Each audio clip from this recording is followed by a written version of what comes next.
Hello everyone, my name is Megan. Welcome back to my channel, or welcome if you're new. I hope you guys are doing well, and welcome to today's video, which is my March TBR. I've been gone, I'm explaining it more in my vlog, but March is very exciting because it is my birthday month. Low-key kind of traumatized. I'm going to be 25 in like 20 days, but that's besides the point. So, let's talk books. On the TBR, I have a lot of books. I'm going to call them March hopefuls instead of like a set in stone TBR. Ideally, I'd like to get to these books. These books are calling me, but so are a million other books. So, we're going with the flow. We have some audiobooks, some ebooks, as well as some physical books. So without further ado, let's hop on in. I will divide them in section. There is one specific ebook I would like to read this month, and it is called Falling for Your Best Friend's Twin. And this is by the same author of another book I read back in January.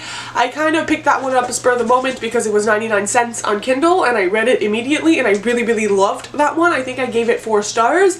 And this is kind of like in the same series with some of the same characters. Again, it ended up going on sale, so I purchased it, and ideally I would like to get to it now. The title kind of reflects the tropes. It's your best friend's twin, like, you know, best friend's brother, kind of like somewhat forbidden, obviously, because you don't really want to date relatives to the people you're really close with.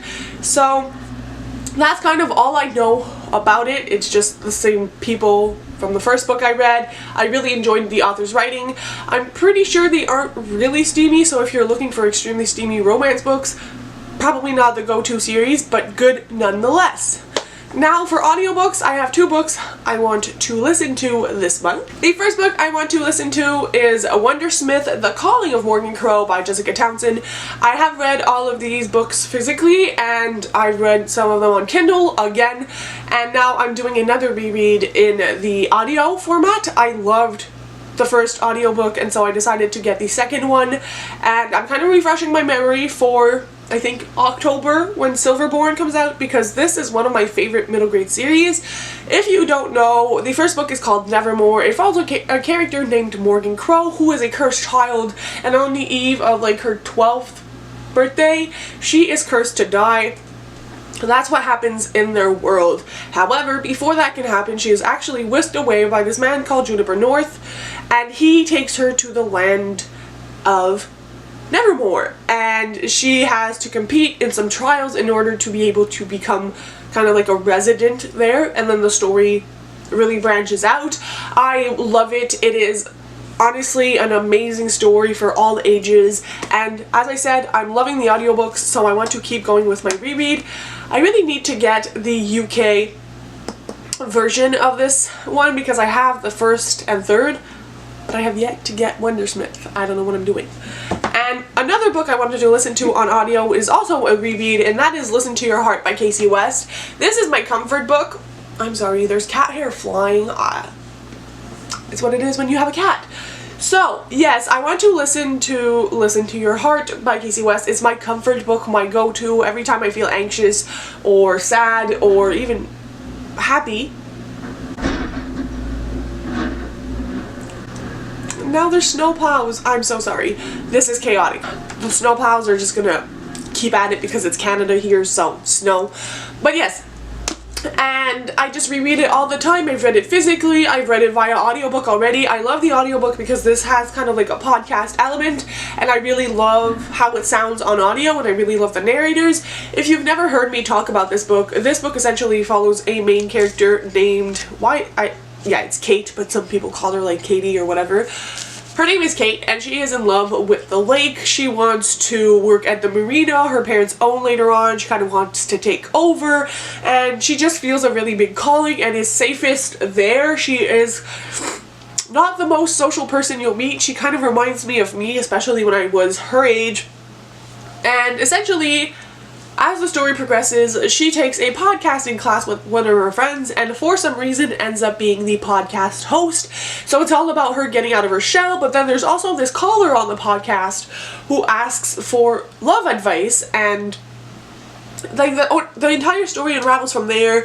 There is some like dynamics with her friend really crushing on this guy, and our main character kind of helping her get the guy, and like all the dynamics around that. It is just a wonderful story, and I just think that the lake aspect and the really summery vibes are what got to me, and I have yet to find another KCOS book that has surpassed this one. And so I listen to it a few times a year, like I reread it once or twice every year, so now's the time. The first book I plan on getting to is actually the book I'm currently reading and translating, that's not the right word, like transporting into the new month.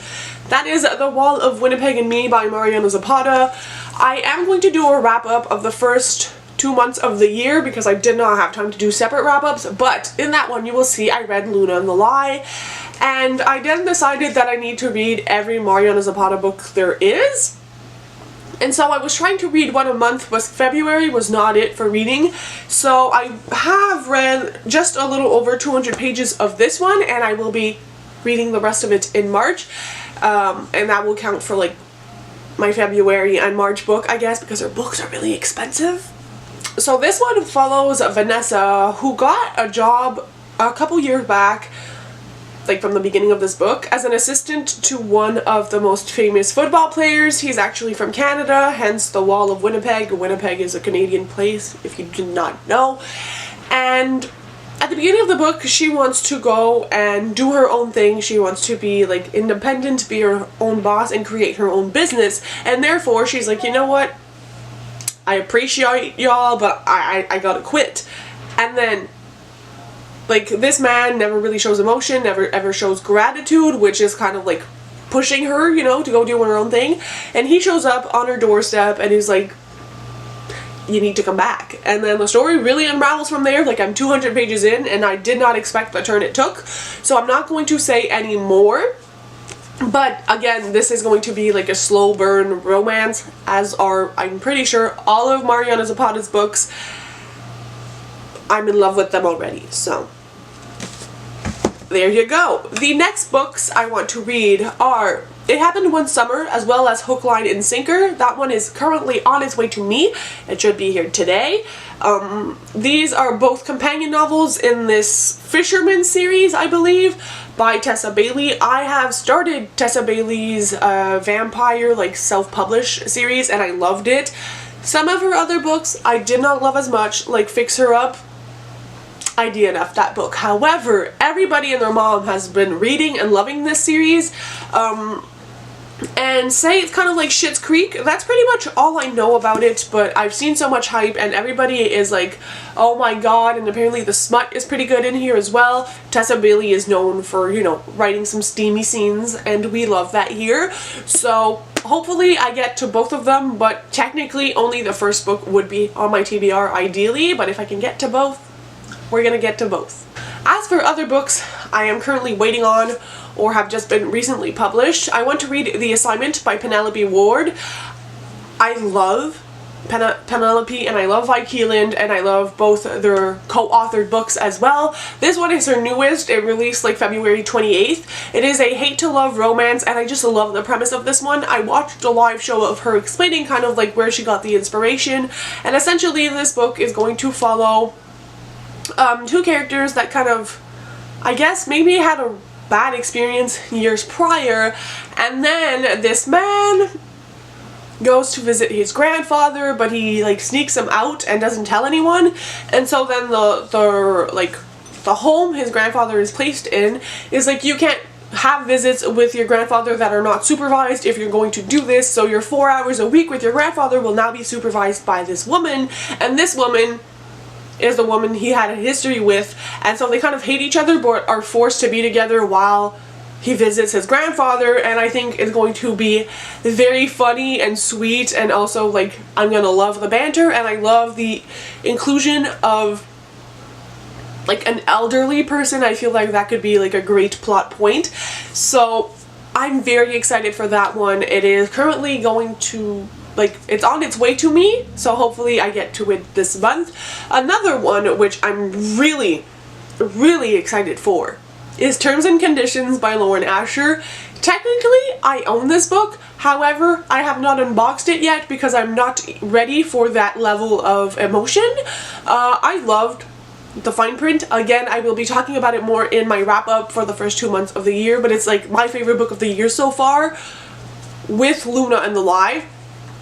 And when I kind of caught on during that book that we were getting Declan and Iris's story in terms and condition, my jaw just literally dropped, because I just saw them a little bit in the fine print and I was already obsessed. So this one is a marriage of convenience trope, kind of like a billionaire trope as well, and it's also kind of a workplace romance because it's a fake marriage of convenience between the boss of like a kind of like Disneyland themed park. Like that's like the over branch of all the series. We're following all the brothers who own that amusement park and so many other things, and his like assistant, like the girl who kind of coordinates everything for him. And oh my god, y'all, I'm so excited. The tropes are gonna slap. I've seen so many little teasers on Book Talk. I'm sold 100%. Like I think I might even like this one more than the fine print, and that's kind of scary to think about. Speaking of Penelope Ward and Vi Keeland, a book I have physically I want to read is The Summer Proposal by Vi Keeland. This one came out in January, I believe, and again, it sounds amazing. I think these authors can do no wrong. All the books I've read from them have been like 4 or 5 stars, I believe, and this one, I love the premise of it. It's essentially this girl that was set up on a blind date, and when she goes, she thinks that this guy named Max is her blind date, but then they get to talking, like the chemistry's really odd, and then this other guy appears and he's like, I'm actually your blind date. And so they don't really have a connection, and before he leaves, Max gives her hockey tickets and he's like, if ever your date sucks, you can come and join me. And so she eventually does go, and she's like looking for him at the seats, but it turns out he's actually on the ice. He's a hockey player, not someone in the audience.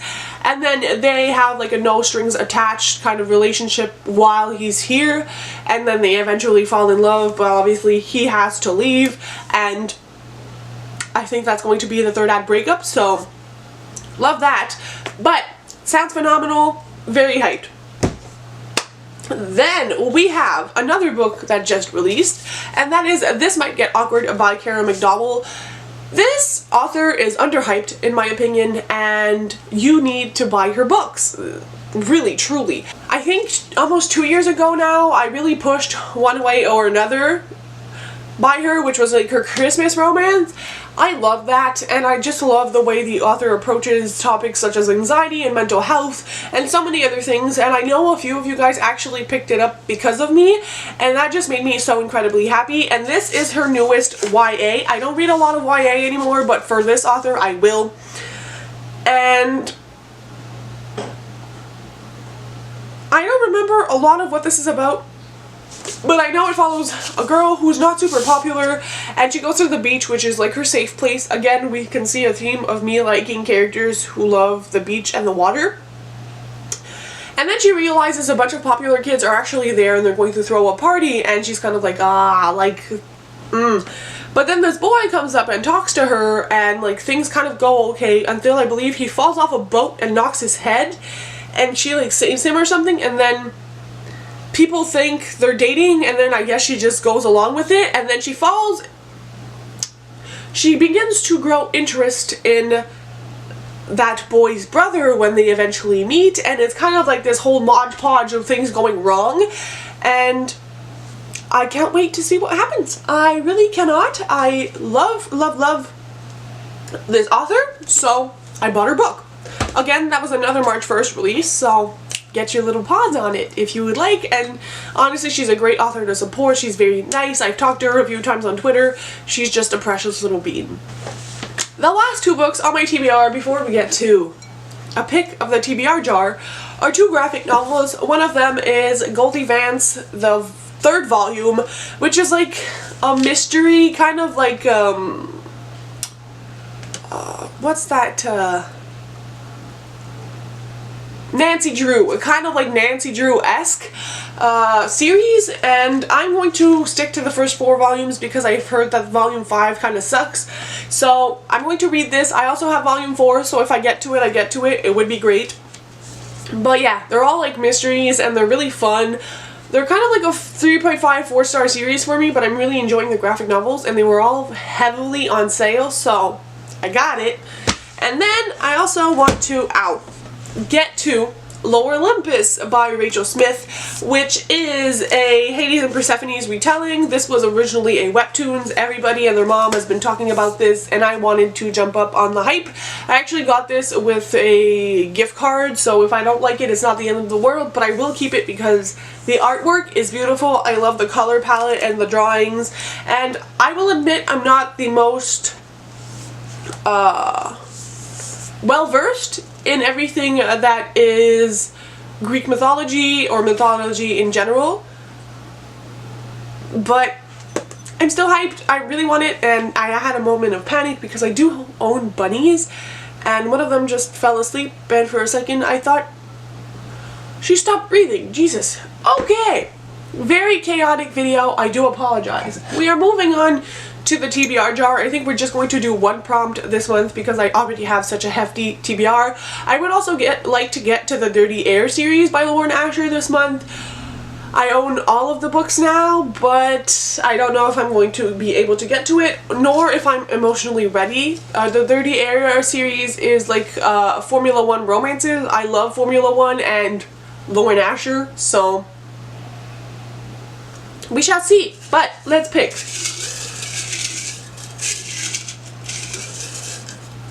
Going for this one. Gifted. Oh, Jesus. Let me think this one through. I did it. I found it. I found what I'm gonna read. Spoiler alert by Olivia Dade. This copy was gifted to me by Emily at Emily Boucher, who is a good friend of mine on BookTube. I will leave her videos down below. I highly recommend you check her out. She is amazing, and she actually posts content every week, unlike I do not. I do apologize. I actually do have 2 versions of this now because I got the other, like the UK version in the Afterlight Illumicrate box, and so I really need to get to this. This is a fandom-based romance. It is also a romance between a character. Yeah, the author refers to the character as plus size, and this is chaotic. The main character of this book is a plus size fashion blogger who does cosplays for the specific show, and then the boy character, like the love interest, is part of that show, and as like a publicity stunt, I guess they go out together, but then he kind of realizes that there's so much more to this person than just a publicity stunt, and I guess they end up falling in love. Anything that has to do with fandom culture, I am 100% on board for. I love fandom. Anything. I think that romances that include fandom are some of the best. I love them. I eat them up like candy. So I think I'm going to really enjoy this one. There have been mixed reviews, but I'm still holding out hope that I love it. So those were all the books I want to read in March. Dear Lord, I know I won't have enough time, but I'm crossing my fingers still. So thank you so much for watching, you guys. I hope you enjoyed this video. Let me know in the comments down below what you guys are planning on reading in March. If you don't want to comment anything, just leave me a strawberry, and I'll see you again in the next video. Bye guys, happy reading.